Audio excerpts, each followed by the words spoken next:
So our last topic is a new heaven and a new earth. In other words, we are talking about the paradise. As you remember in the book of Revelation, evil is symbolized by the dragon, the beast, Satan, devil, etc., but also by the Babylon. Babylon, which refers to the ancient enemies of the Jews, the Babylonian Empire. So Babylon symbolizes idolatry, worship of a wrong god. Babylon symbolizes militarism, war.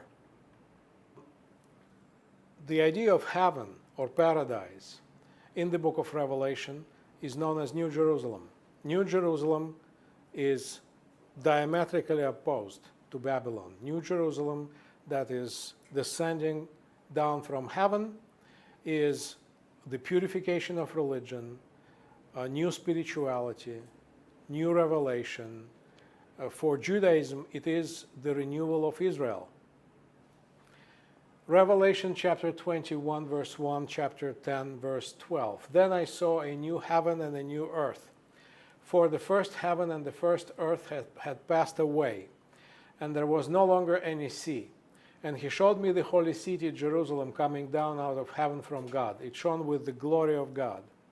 And its brilliance was like that of a very precious jewel, like a jasper, clear as crystal. Now, here are some examples. This is a 14th century depiction of the New Jerusalem. Now, Revelation chapter 21, verses 4 and 6. He will wipe every tear from their eyes. There will be no more death, or mourning, or crying, or pain, for the old order of things has passed away. He said to me, it is done. I am the Alpha and the Omega, the beginning and the end. To the thirsty I will give water without cost from the spring of the water of life. So this is a 14th century depiction of heaven.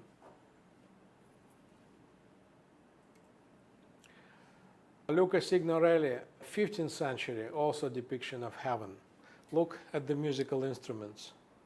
And my last several slides. Revelation chapter 22, verses 1 and 2. Then the angel showed me the river of the water of life, as clear as crystal, flowing from the throne of God and of the Lamb down the middle of the great street of the city. On each side of the river stood the tree of life, bearing 12 crops of fruit, yielding its fruit every month, and the leaves of the tree are for the healing of the nations. So this is the river and the tree of life. This is obviously 20th century example. John is shown the river of life and the tree of life. And finally, another 20th century example, Sister Gertrude Morgan, The Throne of God, 1970.